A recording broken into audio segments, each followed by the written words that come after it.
The ranger had cleared the grubs that had got out, but the nest in the basement still needed to be dealt with. The grubs and the foul frog remains were gone. The tower was safe for the rangers to use again. It was no beast, but his own brother in the evil machine. This was the frog's final insult, to turn his own blood into his unwitting enemy. But Dennis knew where the war chief was.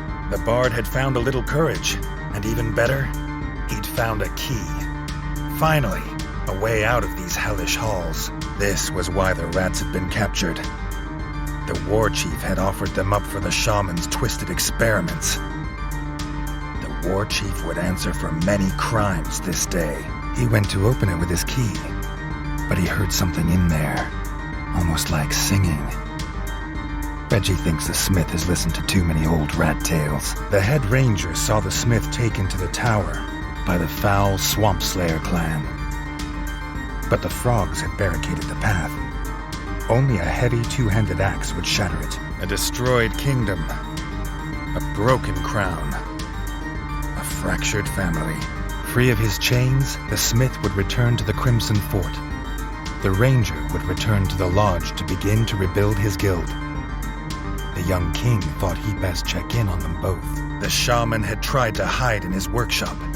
The things he'd made and used on Reggie's kin were here. There was nowhere he could hide. Reggie's brother, the chef, offered a fine menu, but after Dennis had eaten, there was no food left. Chef would need new supplies from the cellar if Reggie wanted a decent breakfast. Reggie had his crown at last, but not his kingdom. Reggie has more than frogs to overcome to restore peace to his kingdom. With the path to Longtail Village free of frogs, the builders could start repairs on the Crimson Fort's bridge. The switch that gave electricity must be beyond this room.